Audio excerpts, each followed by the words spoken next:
Alors, bienvenue à tous à notre podcast, ici Marketing Websites. J'ai le plaisir de vous présenter Christopher Salador, un courtier dans le domaine, un expert. Je travaille avec Chris depuis notre début, depuis qu'on a lancé la compagnie en 2014-2015. Et depuis, il est avec nous et il fait pas mal tout avec nous, je dirais. Donc, c'est qui Chris? Pour ceux qui ne connaissent pas Chris, il a plus de 14 ans d'expérience depuis 2010 dans le domaine. Depuis, il a fait plus de 750 transactions. Il y a dans les médias sociaux plus de 50 000 followers, que ce soit Facebook, Instagram, YouTube et TikTok. Et de plus, il a aidé plus de 500 familles à acheter ou à vendre des propriétés. Donc, Christopher Salador est un expert dans les stratégies de mise en marché. Et aussi, c'est un formateur en utilisation immobilière. Mesdames, Messieurs, Christopher Salador. Yes. Bienvenue. Merci à toi. Puis juste avant que tu ailles plus loin, sincèrement, là, super introduction, là, comme chapeau. Ah, merci. Yes. Écoute. Alors, Chris, un courtier, père de famille, un formateur, comment es-tu devenu dans l'immobilier? Je te dirais, sincèrement, par pur hasard. Parce que, tu sais, quand tu commences dans la vie, quand tu commences dans quelque chose de nouveau, la réalité, c'est que tu n'as aucune idée dans quoi tu t'embarques. Tu as peut-être une petite idée, mais tu n'as aucune idée. Fait quand je me suis embarqué, ça a été un concours de circonstances. Je cherchais quelque chose qui allait payer rapidement. Fait que j'étais allé à l'université, big fail, parce que j'ai pas toffé. Puis je me suis dit, bon, OK, là, j'avais 27 ans, ma fille avait 3 ans, et il fallait que je trouve quelque chose qui allait me payer maintenant. Parce que je t'ai donné des petits jobs ici et là. Puis j'ai toujours été quelqu'un que je voulais quand même une carrière ou quelque chose que, pas juste, oui, monétaire, quelque chose qui allait payer, mais aussi quelque chose que, tu sais, quelque chose que tu es fier, tu comprends? Fait que je regarde les programmes, je vois courtier immobilier, en 3 mois et demi, je pouvais avoir ma licence et être sur le terrain puis faire de l'argent. J'ai fait, tu sais quoi? Boum, choisis ça. Fait que, mais quand j'ai commencé chez Propriété Direct. Encore une fois, j'avais aucune idée, j'avais jamais acheté, jamais vendu, jamais suivi une formation ou de l'information sur l'immobilier. Tu sais, en plus, en 2009, il n'y avait pas de YouTube, il n'y avait pas de toutes les plateformes de réseaux sociaux avec tout le contenu d'aujourd'hui. Donc, fast forward, mes 3 premières années étaient quand même, je dirais, catastrophiques financièrement parce que ça allait vraiment pas. Mais à la 4e année, il y a eu un concours de circonstances où est-ce que j'ai dû changer d'agence. Et quand j'ai changé d'agence, je me suis dit, tu sais quoi, je joue le tout pour le tout. Mais en même temps, qu'est-ce que j'avais pas réalisé, c'est que même si ça allait pas comme que je voulais dans mes 3 premières années, ben, j'ai quand même développé des skills, développé des techniques qui ont fait que ma 4e année, quand elle a commencé, I went all in, j'ai juste sauté dans le vide, puis boum, ça a décollé, puis c'est là qu'à partir de là, le Better Call Chris, quelques années plus tard, Better Call Chris est venu au monde. Ah, félicitations. Puis, avant l'immobilier, tu faisais quoi? Je suis un petit peu éparpillé dans n'importe quoi, là, comme beaucoup de monde qui cherche service à la clientèle, des jobs de vendeur, barman, des petits jobs, là, vraiment des jobs par-ci par-là. Là. OK. Et je sais, tu es un des premiers de mémoire, même avant COVID, qui a commencé les vidéos à former les gens dans l'immobilier. Pourquoi status-là? Pourquoi ce virement-là, si on veut? C'est une bonne question parce que, tu sais quoi, je me rappelle comme si c'était hier.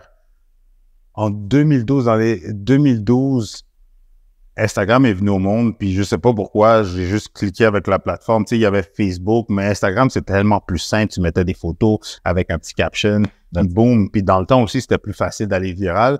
Fait que je sais pas, j'ai comme pick up avec Instagram, puis en même temps, ben, Instagram à l'époque, c'était beaucoup des photos. Ouais. Je me suis mis à faire des photoshoots. Puis, je me suis mis à faire beaucoup de choses en ligne que beaucoup de courtiers ne faisaient pas à l'époque. Ou quelques courtiers le faisaient, mais pas beaucoup. Ouais. Fait que, mais vu que j'avais quand même développé, je peux dire ça comme ça, l'art d'utiliser les réseaux sociaux, Facebook, Instagram à l'époque, ben, je me suis mis à mettre, mettons, des photos avec des vendus. Puis après ça, tu sais, tu fais de l'essai-erreur. Je me suis pris des photos avec des vendus avec des clients, faire des photoshoots. Puis à chaque fois que je faisais des affaires comme ça, je voyais que mon reach augmentait, ma notoriété augmentait aussi, la perception des clients face à moi dans le domaine du courtier, quand je voyais les gens, c'était comme si c'était une superstar façon de parler. Mais, puis à un certain stade, en 2017, c'est sûr que quand tu fais quelque chose à répétition, à un moment donné, tu vas stagner. Ben ouais. Donc, je me rappelle, comme si c'était hier, je suis allé voir Maxime Victor, parce que à cette époque-là, j'étais formateur à la firme Maxime Victor. On entraînait, on coachait justement, plutôt, on formait des entrepreneurs à se lancer dans le monde de l'entrepreneuriat. Puis, j'ai pris un coaching avec lui one-on-one pour dire, tu sais quoi, je voudrais scale ma business. Qu'est-ce que tu me suggères? Puis, il m'a dit, Chris, je te challenge de faire 52 vidéos. Puis, encore une fois, c'est drôle, tu me poses des questions. On était dans le mois d'août, septembre 2017. Il me donne le challenge. Puis, à la fin du meeting, du coaching avec lui, il me dit, tu sais quoi? Je t'ai pas donné du coaching pour le fun, là. Je veux pas que la prochaine fois qu'on se revoit, t'as rien fait ou whatever, là. Comme, je veux vraiment que tu me reviennes avec des résultats. J'ai dit, t'inquiète pas. Fait j'ai vraiment starté comme ça avec mon téléphone. Il m'a dit, tu sais quoi, si tu fais des vidéos, à cette époque-là, j'avais déjà entendu aussi dans les réseaux sociaux comme quoi que le contenu vidéo allait être le contenu le plus consommé dans les réseaux sociaux dans les années à venir. Fait que ça a juste été comme au parfait timing que j'ai commencé à faire des vidéos. C'était ratchet au début, c'était vraiment bootleg, avec mon téléphone, le fil, blablabla. Bla, bla. Mais à chaque vidéo, ça l'a évolué, qui a fait que jusqu'à aujourd'hui, j'ai jamais arrêté. Ah, c'est bien ça, c'est bien ça. Et justement, la prochaine question que j'avais en tête, c'était genre, qu'est-ce qu'un courtier doit faire pour se distinguer dans le domaine? Genre, pourquoi aller avec un tel et non un tel? Qu'est-ce que veut dire un tel avec un tel? Le courtier immobilier, bien sûr, démarqué. Exactement. Moi, je te dirais plus, il y a beaucoup, comment je pourrais dire? Là, tu poses la question à quelqu'un qui voit pas les choses de la même façon. Moi, j'adore la compagnie Apple. Okay? Surtout, comme leur logo le dit, think different. Fait que où est-ce que je vais en venir avec ça? C'est que moi, ma mentalité, c'est de penser différemment. Fait que, si tout le monde va à gauche, moi, je vais aller à droite. Je sais pas pourquoi, je vais aller tester, je vais aller explorer, parce qu'en même temps, si tout le monde fait la même chose, comment tu vas te démarquer du lot? C'est aussi simple que ça. Fait que c'est quoi que tout le monde fait, mais que toi, soit tu peux faire autre chose qui va attirer l'attention, ou qu'est-ce que tu peux faire qui est similaire, mais qui va être différent aux yeux du monde. Okay? Tu comprends? Comme ça encore, pour attirer l'attention, we want to catch the eyeball. On veut vraiment attirer les projecteurs sur nous pour qu'après ça génère des leads, de la clientèle et que ça augmente ta business. Et justement, comment tu fais pour rester en avant de tout le monde, comme pour rester informé des dernières tendances? Ah, ça, c'est un challenge, là.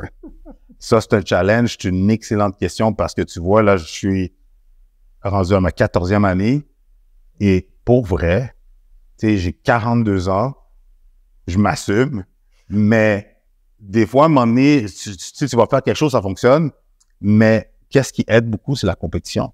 Je trouve que, justement, il n'y avait pas beaucoup de monde qui faisait des vidéos quand j'ai commencé à faire de la vidéo, mais maintenant, tout le monde fait des vidéos. Fait que là, tu vois, je pratique qu'est-ce que je dis parce que là, vu que tout le monde fait des vidéos, je me dis, OK, mais comment je peux faire mes vidéos différemment? Quel genre de contenu que je peux apporter qui va être différent? Comment je peux attirer l'attention dans qu'est-ce que je fais, mais de manière différente? Parce que, les jeunes, moi, je trouve qu'il y a un shift dans l'immobilier, dans le courtage immobilier, pour tous les professionnels de l'immobilier, mais dans tous les domaines, je trouve qu'il y a un shift. C'est que il y a de plus en plus de jeunes qui commencent très jeunes, mais ils ont faim, ils sont agressifs dans leur façon dans leur soif d'apprendre puis d'appliquer qu'est-ce qu'ils ont appris. Ils ont pas peur d'essayer des techniques. Puis en plus, ils ont moins de contraintes que nous. Ils ont pas d'enfants, ils sont pas mariés, ils habitent dans le sol de chez leurs parents, ils peuvent travailler nuit et jour, qu'est-ce que nous, on peut pas parce qu'on a besoin de dormir. Fait que si je reste pas sur la pointe des pieds à être bon dans qu'est-ce que je fais, je vais me faire dépasser malgré que j'ai mes années d'expérience. Moi, c'est comme ça que je le vois. Ça marche. T'as-tu une niche? Une niche? Ouais. Oui. Moi, je suis dans la niche de l'investissement immobilier, de tous ceux qui veulent investir, que ce soit des débutants, intermédiaires et des, comment je pourrais dire, là, des pros, là, des investisseurs d'expérience. Parce que j'ai le permis autant pour le résidentiel puis le commercial. Mais mon petit dada que j'aime, c'est pas juste une niche, mais pour vrai, c'est un dada, c'est à travers ma chaîne YouTube et le contenu sur Immobilier 101, à passer des entrevues, du monde en entrevue comme toi, des investisseurs immobiliers. J'ai remarqué que c'est un monde qui me fascine, c'est un monde que j'aime, puis j'en apprends tout le temps. Puis même quand je passe des entrevues avec les gens, c'est comme du coaching que j'ai en one-on-one avec ceux-là. Fait en dehors d'une niche, c'est aussi une passion, un dada pour moi, là. Surtout à Montréal. Je veux dire, Montréal, c'est une grande ville, mais c'est une très jeune ville parmi les grandes villes. Donc, En plus, ça s'en vient, l'immobilier, ce n'est que le début à Montréal. 100%, même, je te dirais, je trouve que dans les dernières années, ça a été, pas que c'est banalisé, mais c'est devenu la nouvelle ruée vers l'or. Fait que même souvent, des vidéos que je vais faire, ça va être plus pour calmer les gens ou pour plus les sensibiliser pour dire, hey, ça, c'est pas parce que c'est trending ou que tu as entendu des belles histoires que c'est nécessairement fait pour toi, là. Ouais. Autant que ce soit pour le courtage que l'investissement immobilier, là. En effet, en effet. Puis, 14 ans plus tard, est-ce que tu as une expérience mémorable qui t'a appris une leçon dans l'immobilier? Une expérience mémorable, j'en ai tellement. Mais je te dirais, plus récemment, c'est une expérience inoubliable. Moi, je te dirais plus que c'est plus des réalisations. Après 14 ans, je trouve, j'ai challengé le statu quo, là, puis ça va pas vraiment répondre à ta question, mais un petit peu en même temps. Mais je trouve que le courtage immobilier nous garde dans une boîte. Parce que j'ai suivi du coaching. Tu sais, qu'est-ce que j'ai pas dit? À ma 3e année, quand j'ai transféré chez Remax, j'ai embarqué dans du coaching. Puis le coaching, c'est ça qui a fait que ma business, en même pas 6 mois, boum, j'ai fait 100 000. Tu sais, mais c'est parce que dans le coaching, on m'a drillé puis plus structuré et discipliné à faire mes appels de cold call, à faire mes suivis avec les clients, à vraiment établir un agenda, respecter ma cédule. Fait que, veux pas, plus que t'es drillé comme un soldat, ben, le peu de temps qui va te rester, ben, tu vas vouloir le passer avec ta famille, avoir du quality time, décompresser, mais le lendemain, c'est repeat. Ouais. Mais quand tu fais ça, façon de parler 365 jours par année, ben, tu te mets dans un mode tunnel vision. Parce que aussi, tu veux éviter de tomber dans le syndrome de pourchasser les shiny objects. Fait que tu restes dans ta zone.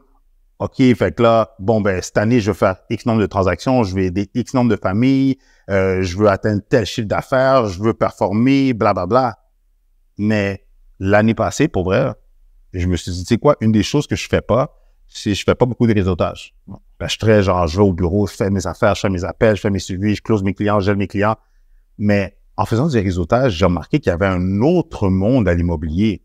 Parce que quand je fais du courtage immobilier, je suis juste dans ma zone, mais en allant côtoyer des investisseurs en dehors du courtage, ben, tu réalises comme, oh, fudge, il y a tel monde, il y a tel genre de personnes qui ont développé, moi, je les appelle ça des immopreneurs, ouais. C'est qu'ils ont développé une business qui est pas sous le courtage, qui fait pas du courtage immobilier ou du courtage hypothécaire, qui sont pas régis par l'AMF, mais qui font beaucoup d'argent, ou qu'ils aident beaucoup de personnes, ou qu'ils ont trouvé une façon de générer une business dans le monde de l'immobilier qui est pas régi par une autoréglementation ou quoi que ce soit.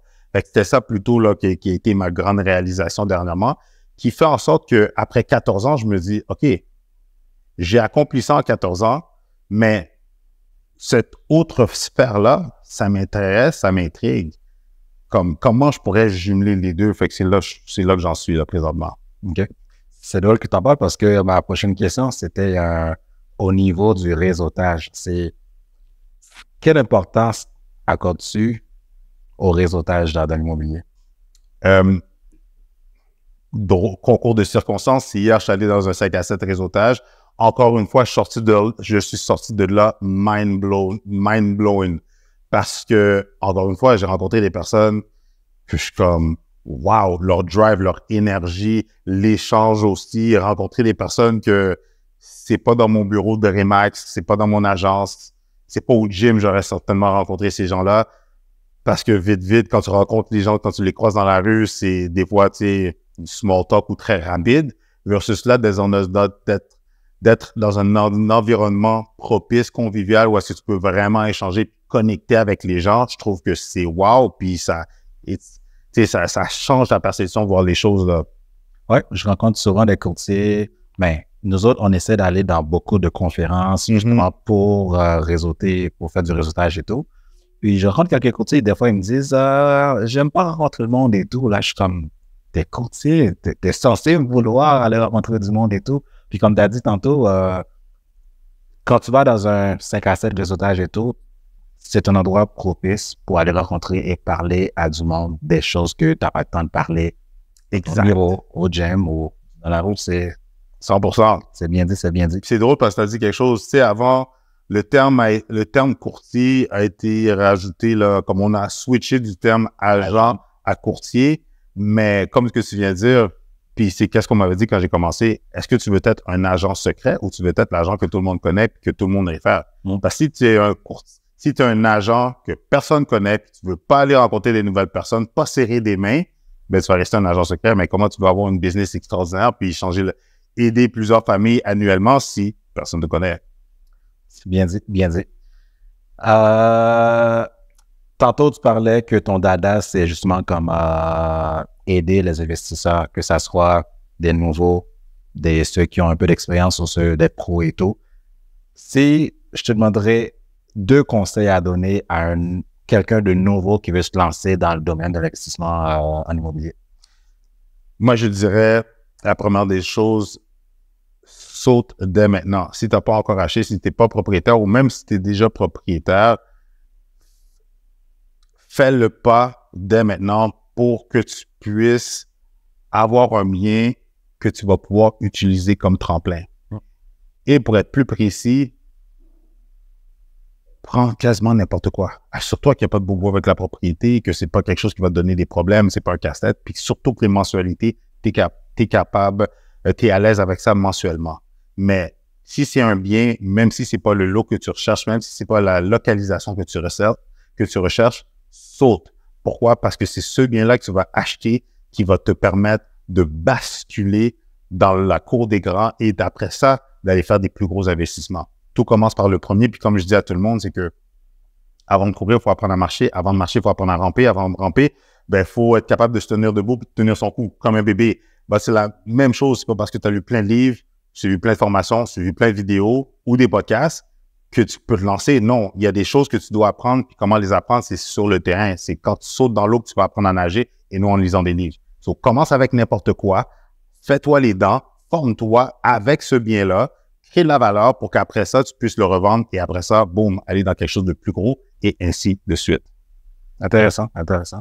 Je pense que c'est Warren Buffett qui avait dit ça. Il disait comme quoi le meilleur moment d'acheter l'immobilier, c'était il y a 20 ans. Il y a 20 ans. Le deuxième meilleur moment, c'est aujourd'hui. Exactement. Comme tu as dit, si tu n'en as pas, c'est le temps. Là. Exactement. Tu avais demandé 2 conseils, j'en ai donné une longue, mais la deuxième, c'est, comment je pourrais dire, la deuxième, c'est tout simplement, si tu n'es pas en mesure de le faire par toi-même, trouve-toi un partenaire. Associe-toi avec quelqu'un, trouve un co-signataire, essaie de convaincre tes parents. Si tes parents ne veulent pas, trouve que ce soit père, mère, frère, sœur, grand-mère, grand-père, comme Corey Albert, c'est sa grand-mère qui l'a aidé. Sa mère a co-signé pour lui, puis son père l'aidait parce qu'il était plus manuel. Comme la réalité, je signe combien de familles que j'ai vues qui ont acheté de l'immobilier, mais qui, les parents ou les grands-parents venaient co-signer, ou le frère, la sœur venaient co-signer. En d'autres mots, parce que je trouve aussi, tu es haïtien comme moi, je trouve que dans notre culture, on nous a beaucoup dit « Ah non, parle pas de tes affaires à tout le monde, fais tes affaires par toi-même. » Tu comprends? Mais la réalité, c'est que tout ce qu'on voit, ce building-là, les investisseurs qui ont mis l'argent ensemble, trouvé le financement pour le construire, c'était du partenariat, c'était pas une personne seule. Même s'il y avait une personne seule, il est allé faire de la levée de capitaux, il est allé trouver des partenaires financiers au pluriel, pour s'embarquer dans le deal avec lui pour pouvoir bâtir ce bâtiment-là. Donc, en d'autres mots, le partenariat, faut arrêter de vouloir faire les affaires seul. Si tu es en mesure, go, mais si tu n'es pas en mesure, trouve-toi quelqu'un qui partage les mêmes valeurs, même mindset, les mêmes valeurs d'enrichissement, puis d'abondance. Et après ça, vous mettez ensemble, assurez-vous, vous vous complétez, puis après ça, boum, passe à l'action. En effet, bien dit. Je pense qu'ils disent souvent, tout seul, tu vas peut-être plus vite, mais avec une équipe, tu vas aller pas mal plus loin. Boom. Exactement. En effet, en effet. Merci pour les réponses. À ton avis, c'est quoi les erreurs les plus courantes que les gens ils commettent en achetant pour la première fois, qu'il faudrait qu'ils évitent absolument? C'est écouter les mauvaises personnes. Je te dirais même, une fois, pour un acheteur qui achète, une fois que tu as ta mise de fonds, une fois que tu as moi j'appelle ça les 4 piliers en place. Ou plutôt, je vais faire ça court. Une fois que c'est confirmé que tu es en mesure d'acheter, OK, puis là que tu es en processus de magasinage, fais tes affaires seules. Parce que souvent, une erreur que je vois que les gens ils font, c'est qu'ils vont embarquer maman, le beau-père, l'oncle, le frère, la soeur, le cousin qui a déjà acheté en écoutant ses conseils. Mais les conseils de la personne, même s'il a acheté une fois, même si qu'elle a de l'expérience, puis la majorité du temps, ils ont zéro expérience, ils ont juste acheté une seule propriété. Mais souvent, on a le vilain défaut de vouloir, en voulant bien faire, on va souvent imposer nos propres craintes et challenges sur la personne. Ou la réalité du moment quand on a acheté, ce n'est pas la même réalité et les mêmes challenges d'aujourd'hui. Donc, souvent, ça va venir les freiner ou les ralentir ou même les empêcher d'acheter. Puis une autre chose aussi, c'est que quand on écoute tout le monde, à un moment donné, on arrête de s'écouter soi-même. Fait qu'il vaut mieux que la personne, justement, une fois qu'elle a la capacité d'acheter, magasine, une fois que tu as trouvé le bien puis que c'est confirmé, là, après ça, présente qu'est-ce que tu as acheté au monde. Comme ça va éviter que, justement, la confusion et de faire en sorte de perdre des deals. Ça, c'est un. De deux, une erreur que les gens font, c'est de vouloir la maison de leur rêve quand ils n'ont pas le budget, ils n'ont pas l'argent, ils n'ont pas les moyens, puis non plus, c'est leur toute première propriété. La réalité, c'est que notre première propriété, la toute première propriété, ce n'est jamais notre propriété de rêve, notre propriété coup de cœur. C'est tout simplement la propriété avec laquelle qui va nous permettre de mettre le pied dans l'immobilier pour commencer. Fait qu'arrêtez de chercher la belle wow. Non, commencez avec qu'est-ce que votre budget vous permet. Et après ça, on crée la valeur. Puis après ça, dans la deuxième, troisième, quatrième maison, là, on va pouvoir aller vous allez maximiser vos chances de tomber dans votre maison de rêve grâce à ce que vous avez fait votre première acquisition qui vous a permis ce tremplin-là. C'est ça, circonstanciel. Exactement. Parce que, n'empêche, ça reste un investissement. Peu importe si tu achètes là, quand tu vas le vendre, tu ne seras pas perdant. Exactement. Puis la troisième erreur, je te dirais, pour terminer, c'est les gens, à la minute que c'est challengeant. Parce qu'en ce moment, en 2024, il y a encore de la surenchère. On est dans un marché de vendeurs, malheureusement, parce que l'offre et la demande. La demande est très forte. L'offre, il n'y a pas beaucoup de propriétés, puis les propriétés partent vite. Mais l'erreur que je vois que les gens font, c'est soit qu'ils vont repousser le projet, se décourager, puis dire, tu sais quoi, ok, non, c'est pas pour moi. C'est la pire chose à faire. La réalité, il faut rester constant, il faut continuer d'être actif sur le marché. On voit une propriété qui nous intéresse. On va la visiter pareil. Même si on en a perdu 15, 12, 2, on s'en fout. On continue parce que ça veut tout simplement dire que les autres propriétés n'étaient pas pour nous. Il y avait quelque chose dans l'univers qui faisait que c'était pas pour nous, mais que la bonne s'en vient. Parce que la réalité, on finit toujours par trouver, peu importe les conditions du marché, peu importe qu'on compétitionne contre X nombre d'offres. Sincèrement, j'ai des histoires là, à vous garder ici toute la journée, toute la soirée. Mais la réalité, c'est que peu importe les budgets, quand on voit le verre à moitié plein, quand on est positif, puis qu'on l'affirme, puis qu'à l'intérieur de nous, on sait qu'on va finir par trouver, l'univers va nous pick up. On va finir par trouver la bonne propriété. Il y a une chose que COVID nous a appris, c'est de ne pas mettre à demain ce qu'on peut faire aujourd'hui. Exactement. Ouais, vas-y. 100%. Non, parce que j'allais dire, qu'est-ce que les gens ne se réalisent pas, c'est que le prix de l'immobilier continue de monter pareil. Tu décides de prendre une pause, tu décides de te retirer, mais l'affaire qui va arriver, c'est que la maison de 400 000 aujourd'hui, l'année suivante, elle va valoir 420, 435. L'année d'après, elle va valoir 450. Mais ton salaire, tu as eu combien d'augmentation? 2 piastres, 5 $? Ça te permet pas d'aller acheter la maison à 500 000 ou à 450. Fait que tu es encore bloqué dans la même fourchette de prix au point de vue de l'acquisition d'immobilier. Fait que c'est pour ça que si tu es en mesure d'acheter aujourd'hui, go. pense. Pas le choix. Oui, merci. C'était des bons conseils pour ceux qui écoutent. Prenez note. Avec l'avènement de la technologie et des plateformes de nos jours, on entend parler de ce qui sort, ce qui rentre, TikTok, qui sera comme, comment qu'ils disent, qui vont arriver sur le marché canadien ou américain ou d'autres plateformes qui vont venir et tout. Comment envisages-tu l'évolution de l'immobilier technologiquement parlant? C'est sûr qu'on n'a pas le choix d'être en ligne, c'est un incontournable.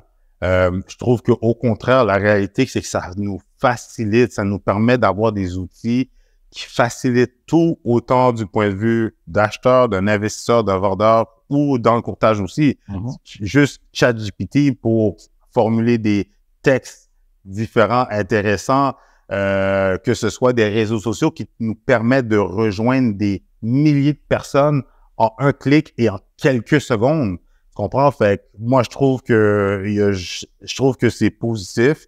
C'est sûr que la seule constance dans la vie, c'est le changement. Puis qu'est-ce qu'on n'aime pas, c'est quand les choses changent, quand il y a des nouveaux produits, t'as souvent les early adapters, ceux qui vont tout de suite jumper dedans, puis t'as ceux qui vont arriver plus tard. Mais la réalité, c'est que, tu sais, on va prendre, comme je disais tantôt, là, mais mettons, on va prendre TikTok.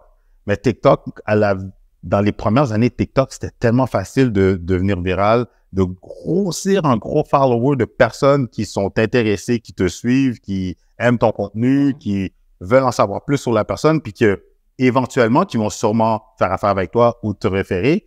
Fait que c'est pour ça que oui, la technologie va continuellement évoluer. Vous êtes dedans, tu le sais mieux que moi que une année dans la vie équivaut à genre 5 ans en ligne parce que ça va tellement vite en ligne. Mais c'est la même chose aussi dans le monde extérieur. Faut s'adapter. Des fois, on n'aime pas ça, mais c'est le nouveau normal. Puis plus vite qu'on peut s'adapter, plus vite qu'on peut justement intégrer ça dans nos façons de faire, dans notre day-to-day, dans notre métier, ben plus rapidement, ça va nous aider à scale parce que littéralement, YouTube, c'est ça que ça a fait pour ma business. Ça m'a permis d'exploser ma business puis de l'amener à un autre niveau. Puis tu sais, en parlant de technologie, tu sais, je pense beaucoup au Apple Vision Pro. Mais t'imagines-tu, parce que c'est quand même une réalité que, tu sais, il y a quand même du monde de Chine, de l'extérieur qui font des investissements ici. Ben ouais, beaucoup. Tu sais, mais là, ça va, au lieu d'être en FaceTime, puis tu montes, tu allumes la lumière, puis c'est pas un bel éclairage, mais la personne avec un Apple Vision, elle va pouvoir voir la propriété dans la construction neuve. T'imagines-tu, au lieu d'avoir de dépenser de l'argent dans une maison modèle, tu vas pouvoir voir une maison modèle, changer les affaires comme que tu veux. Tu sais, la technologie n'est pas encore rendue là, mais éventuellement, ça s'en vient, tu comprends? Ça va, dans le monde de l'immobilier, je trouve ça va être juste tellement wow, ça va être tellement le fun. Aussi, une autre chose, tu sais, tantôt, on parlait des erreurs que les gens font, puis j'ai pas mentionné, mais plus ou moins, mais souvent, les gens, ils vont s'arrêter sur une propriété parce qu'elle n'est pas au goût du jour. Elle a été mal entretenue, tu sais, elle a besoin d'une bonne mise à jour. Mais souvent, les gens manquent d'imagination. On le voit pas que, si je peinture cette cuisine-là en blanc, sans avoir à la changer, boum, je viens de relooker la cuisine, je viens de donner un autre look à la maison. Mais souvent, de le dire quand tu l'as jamais fait, c'est dur à voir. Et je les comprends. Mais de là, avec des lunettes, tu pourrais prendre une propriété, tu pourrais prendre un exemple de, OK, si j'ai une cuisine comme ça, je mets ça à la couleur que je veux, je change ci. Je trouve que ça va même aider dans le processus de décision pour des acheteurs, pour des investisseurs, pour beaucoup de monde, là. En effet. Justement, les visites virtuelles, quand on a commencé, je me rappelle, en 2014-2015, il n'y en avait pas beaucoup. C'était très peu de courtiers qui en faisaient comme l'espèce de visite virtuelle avec Matterport ou autre, là. De nos jours, c'est monnaie courante. Exactement. Tout le monde en fait de nos jours. Exact. Écoute, on a donné des conseils aux acheteurs, aux investisseurs. On a-tu donné aux vendeurs? Pas encore. Qu'est-ce que tu as à dire à nos vendeurs? Pour nos vendeurs, c'est hyper simple. C'est tout le temps est-ce que c'est le bon temps de vendre si vous devez vendre? Oui, parce qu'il y a un gros manque d'inventaire. Et une des raisons pourquoi il y a un manque d'inventaire, c'est parce qu'il n'y a pas beaucoup de maisons à vendre. Mais le truc que je pourrais donner, la réalité, c'est que le bon prix. Arrêtez de surévaluer vos propriétés parce que oui, on est dans un marché de vendeurs, mais les acheteurs ne sont aucunement stupides. Les acheteurs, à force d'avoir vu X nombre de propriétés dans votre secteur, sont aussi bons que des évaluateurs parce qu'ils sont capables de dire « Hey, ils demandent 50 000 de plus, tandis que toutes les autres demandent 50 000 de moins, puis c'est la même chose. » Boum, c'est pour ça que sa propriété ne se vend pas. Donc, assurez-vous d'être affiché au bon prix. 2, faites des mises à jour dans votre propriété, s'il vous plaît. Que ce soit de fixer tout ce qui aurait besoin d'une mise à jour, de faire un rafraîchissement dans la propriété. Puis comme je disais, justement, les acheteurs ont un manque d'imagination. Alors, prenez le temps, investissez sur repeinturer, changer des luminaires pour mettre la propriété au goût du jour. Ça va maximiser et faciliter votre vente. Et l'entretien, que ce soit du terrain, assurez-vous d'être propre, mais aussi, parce que j'ai une anecdote dans la tête, c'est que mon associé qui travaille avec moi est allé faire une visite avec une cliente dans le Griffintown. Tu sais, la cliente, elle a un bon budget, la propriété est 460 000. Moi, je pense que c'est une visite, boum, c'est closé, c'est un condo dans le Griffintown, c'est sûr, ça va se vendre tout de suite. Ils ressortent de là, ils m'ont dit, Chris, ça sentait l'animalerie. La madame, elle avait genre 3 chats. Elle a vu une situation clairement, mais tu sais, dans un 500 pieds carrés, des chats, des chiens, whatever, comme mon acheteuse était vendue. Elle voulait absolument ce condo-là au 15e étage, tout était parfait. Juste à cause de l'odeur, ça l'a fait tourner de bord, puis elle veut rien savoir. Même pas prendre le temps de « Ah, mais comment je peux faire sortir l'odeur? » Puis tu sais, je pourrais négocier plus bas, puis l'avoir un meilleur prix, puis avoir de l'argent pour pouvoir l'optimiser, le mettre à jour. Non, ça la turn off, je veux rien savoir, laisse faire, on passe à quelque chose d'autre. Donc, ce seraient les 3 conseils, là, justement. Faites une mise à jour, l'entretien intérieur-extérieur, assurez-vous qu'il n'y a pas d'odeur. Faites une mise à jour au point de vue de l'esthétique, assurez que vous êtes à jour, ça va tout simplement vous permettre d'avoir un meilleur prix et d'une belle transaction. Et la première chose que j'ai dit, affichez-vous au bon prix. Pas 15-20 000 trop cher, mais vraiment au bon prix, sinon votre propriété, malheureusement, ne va pas se vendre. Une expérience que je pense beaucoup de monde ont vécu en tant que tel, les autos. Quand tu veux vendre, quand tu veux faire évaluer ton auto, si tu ne la laves pas, tu peux perdre facilement 1000 $. Mais tu investis un petit 10 $, 20 $ laver ton auto, ça va avoir de la valeur. C'est tellement drôle, c'est le même exemple que je dis à tout le monde. Quand vous allez vendre votre propriété, c'est comme quand on va avoir une voiture. Si tu arrives puis la voiture, elle est poussiéreuse, pas nettoyée, pas propre, puis il y a des petites odeurs.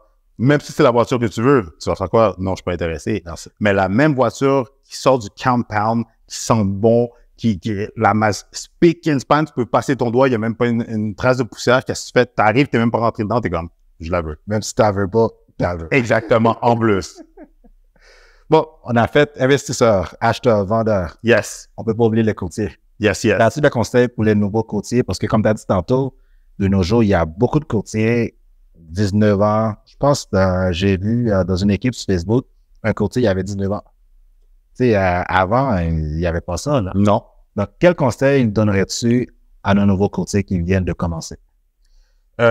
Si vous venez de commencer et que vous n'avez pas d'expérience, tout de suite, allez vous associer soit avec un partenaire, quelqu'un qui peut vous compléter, qui a plus de drive, quelque chose, plus de drive, plus d'entre-gens, qui n'a pas peur d'aller cogner aux portes, qui va vous challenger à sortir de votre zone de confort parce que, justement, si vous êtes seul, ben, il y a plein de choses que vous ne faites déjà pas. C'est pas vrai, vous allez plus les faire. Mais d'avoir un partenaire, un associé, déjà là, ça va vous allez pas avoir de choix parce que vous allez être accountable. Ça, c'est de 1. Sinon, allez dans une grosse équipe. Comme ça, vous allez pouvoir voir un top producer, comment est-ce qu'il travaille, c'est quoi sa cédule, comment il gère les choses, comment il parle aux clients, justement, pour apprendre de lui, pour en absorber le plus possible, pour que de cette manière-là, vous allez pouvoir voler de vos propres ailes. Ça, c'est 1. 2, je vous dirais, la réalité, c'est, on l'a dit tantôt, tu peux pas être un agent secret. Donc, le conseil par rapport à ça, pour contrecarrer ça, c'est fait du développement des affaires. J'allais dire la prospection, mais en même temps, la prospection, la réalité, ça fait partie du développement des affaires, qui est de comment je peux rejoindre, trouver, contacter des nouvelles personnes tous les jours pour pouvoir offrir mes services ou tout simplement, on fait un reverse psychology, trouver des personnes que je peux aider, qui ont un besoin dans l'immobilier, que ce soit pour acheter, vendre, investir, comment je peux t'aider? Je suis le professionnel, je peux t'aider clairement. Si j'ai pas les connaissances ou les habiletés, je peux aller dans mon équipe ou avec mon partenaire. On va être 2. J'ai une équipe avec X nombre d'années d'expérience. On va pouvoir vous aider. Fait que le développement des affaires, que ce soit de la prospection porte-à-porte, mailing si vous avez de l'argent ou sinon, aller faire du réseautage, aller serrer des mains, aller côtoyer d'autres personnes. Ça va vous permettre de vous ouvrir vos horizons et en même temps faire des nouveaux contacts. Et la troisième chose, je te dirais, maximiser les réseaux sociaux. Parce que trop souvent, je vais voir des gens qui sont comme « Ah, ben non, mais ça, c'est pas pour moi. » OK, ben tu sais quoi, je me disais la même chose. Tu sais que tu m'as parlé pourquoi j'ai fait des vidéos, mais je faisais des vidéos long form sur YouTube. Puis je me rappelle à l'époque, j'avais une copine, quand les stories sont venues à la mode, elle m'a dit « Chris, t'as beaucoup d'énergie, t'es motivant, t'aimes ça inspirer, motiver les gens. Pourquoi tu fais pas des vidéos? » Tu sais que ça a pris 1 an avant que je fasse ma première vidéo en stories. Même si t'en faisais déjà. Même si j'en faisais déjà. Puis, un autre exemple que je pourrais donner encore plus concret, quand que Instagram a changé, non, ils ont mis le focus sur les vidéos verticales, moins sur les publications, ben moi, je suis resté long form. Fait que tantôt, tu me disais, tu sais, qu'est-ce qu'il peut faire que tu peux, qui peut, admettons, tu peux ne pas t'adapter. Ben, moi, je suis resté dans le long form, puis il y a plein de monde comme Marsha Saint-Jean, Gabriel Laflamme, il y a plein de monde qui faisaient pas du contenu long form, mais qui ont tout de suite sauté sur, justement, les vidéos verticales. Mais qu'est-ce que tu penses ça a fait? Ça l'a boosté, augmenté leur brand. Ça a été de la nouvelle compétition, mais quand j'ai voulu m'adapter, ben, tu comprends, j'avais un petit peu de retard. Fait que j'ai dû rattraper mon retard, mettre plus d'efforts. Fait que tout ça pour dire que maximiser dès maintenant les plateformes qui vous sont accessibles. Commencez par une, maîtrisez-la, puis après ça, adaptez quelque chose d'autre. Parce qu'encore une fois, la réalité, c'est que ce sont des plateformes qui sont gratuites, qui nous permettent de rejoindre des personnes. Puis là-dedans, dans ces gens-là, il y a des gens qui ne feront pas affaire avec moi, ils ne feront pas affaire avec toi, mais ils vont faire affaire avec eux. Pourquoi? Parce qu'ils les connaissent. Et l'être humain, on aime faire affaire avec quelqu'un, les gens avec qui on a une certaine proximité, qui nous ressemble ou qu'on a une certaine affinité. Hey, on est allé à l'école. Lui, il fait 1 million par année. Mais je le connais pas, lui. Mais, hey, mon gars, mon chum, on est allé à l'école ensemble. Lui, je l'ai appelé, je l'ai encouragé. Boum. Tu comprends? Fait qu'il faut pas sous-estimer, maximiser les réseaux sociaux pour justement, ça va augmenter votre brand, faire des ventes, faire des nouveaux contacts. Et en même temps, vous allez avoir... Ça va... C'est le fun. Ce qu'on appelle le social proof. Exactement. Je fais affaire avec toi parce que j'entends parler où je te connais. Exactement. J'entends souvent ça, d'ailleurs, des courtiers qui me disent, mettons comme le courtier sur la Rive-Nord, il y a un autre courtier de la Rive-Sud qui vient vendre une maison sur la Rive-Nord. Il n'y a pas d'affaires ici. Mais t'as pas fait ta job. Qu'est-ce que tu veux? Puis un autre point, surtout en faisant des vidéos, la réalité, c'est que je trouve que ça l'ouvre des portes où les gens te connaissent sans même que toi, tu les connaisses. Ouais. Fait que, comme tu viens de dire, des fois, je vais appeler des courtiers, puis la façon qu'on me dit « Hey, salut Chris! » C'est comme s'ils me connaissent, mais je sais que je le connais pas. Mais sûrement, il a entendu parler de moi, sûrement, il m'a vu. Puis, je trouve que ça peut faciliter aussi des choses. Admettons, on est en offre multiple ou je te dépose une offre. Tu me connais pas, mais tu me vois en ligne. Ouais. Puis, tu as déjà une perception, une idée préconçue de moi. Mais des fois, je trouve que la transaction est beaucoup plus smooth à cause de ça parce qu'on a déjà un lien. Toi, tu me connais, puis tu me dis hey, « Je vois souvent tes vidéos, puis whatever, puis OK, back to business. » Versus que quand tu me connais pas net, frais de sec, ben des fois, on est plus réticent, puis non, moi, je protège mon client, puis blablabla. Mais versus quand tu connais la personne, ben à ton client, t'es comme « Ah, ben non, je le connais, lui, nanana, il fait des vidéos, check ça, puis nanana, puis OK, let's go, ben oui, viens-t'en, puis let's go, on va closer ensemble. » Fait que je trouve que ça l'ouvre des portes en plus quand on d'utiliser les outils qu'on a pour du marketing, pour se mettre de l'avant. Pour revenir à nos courtiers tantôt, Yes. J'entends souvent des courtiers qui disent comme quoi le coaching, ça vaut pas la peine, c'est pas pour moi, c'est de l'argent perdu. Qu'est-ce que tu as à dire là-dessus? C'est hyper simple. Est-ce que les équipes qui gagnent le Super Bowl, est-ce qu'ils avaient pas de coach? Est-ce que Michael Jordan avait 0 coach ou il avait un coach? Tiger Woods, est-ce qu'il y avait un coach ou il n'y a pas de coach? Comme, let's name it, comme, nomme-moi un athlète au monde, Michael Phelps, qui a gagné 24 médailles d'or. Est-ce qu'à sa 23e ou à sa 22e, il a dit, ah non, j'ai pas besoin de coach, je vais faire mes affaires tout seul? Regarde. Même les coachs ont des coachs. Les entrepreneurs, les bodybuilders, qui sont des entraîneurs de métier, ont des coachs quand ils s'en vont en compétition. Fait, pourquoi nous, on n'aurait pas de coach? Puis sincèrement, j'ai parlé pour moi, mais à la minute que j'ai eu des coachs, pour vrai, ma business a fait ça. Même ce matin, tu voulais qu'on mette qu'on fasse le podcast ce matin, ben à 11h, de 11h à midi, j'avais un appel avec mon coach. Fait que, après 14 ans d'expérience, fait que le coaching, puis il y a tellement de différents formats de coach qu'on n'a plus d'excuses. Ça peut être les vidéos, même les coachs, il n'y a pas juste une école de coaching, il y a différents coachs avec des différents modèles d'affaires, des différents forfaits aussi. Fait que, il n'y a pas d'excuses. Fait que oui, moi, je trouve que, surtout quand on trouve qu'on stagne ou qu'on veut passer à un prochain niveau, c'est primordial d'avoir un coach. Et même, qu'est-ce que je t'ai dit tantôt par rapport à qu'est-ce qui m'a fait commencer avec la vidéo? Ben, je suis allé voir un coach. Je faisais pas de vidéo, je suis allé voir un coach. Le devoir qu'il m'a donné, le challenge qu'il m'a donné, c'est faire des vidéos. J'ai exécuté, puis ça a transformé ma business. Sans ce coach-là, j'aurais peut-être jamais fait de vidéo. J'aurais fait des années plus tard comme tout le monde faisait. Mais il voyait quelque chose que le monde voyait pas, puis boum. Mais tout ça grâce au coaching. T'en fais-tu encore de formation, du coaching? Oui, je vais reprendre, mais plus différentes façons. J'ai une formation qui va sortir. Ben, non, je reformule. Oui, big time, parce que j'ai un cours en ligne qui s'en vient pour former les investisseurs immobiliers. Ça, une fois que c'est lancé, la deuxième phase, c'est que je veux apporter du contenu pour les courtiers aussi. Okay. Parce que je veux partager mon savoir, je veux partager mes connaissances. Puis si c'est mon but, c'est pas juste d'aider juste une niche, si je veux aider le plus de monde possible. Donc, si je peux coacher les courtiers, ça va me faire plaisir. Puis surtout avec les choses dans lesquelles que j'excelle. Tu sais, les vidéos, la prospection, la vente, la présentation, etc. Le branding, marketing, tout ça, ça va en faire partie. Fait que oui, je reviens avec ça. Et aussi, mais qu'est-ce que j'allais dire tantôt? C'est que je vais aussi... Je suis en train de voir quel genre de format de mastermind que je pourrais créer pour, justement, là, c'est une forme de coaching pour aider, pour, tu sais, créer des cercles avec des personnes qui veulent passer au prochain niveau. Nice, nice. Et ma toute dernière question, Yes. En tant que minorité, je sais que c'est pas toujours évident, c'est pas toujours facile de réussir. Qu'est-ce que ça prend ou qu'est-ce que ça a pris pour réussir dans l'immobilier ou pour t'amener où est-ce que tu es rendu aujourd'hui?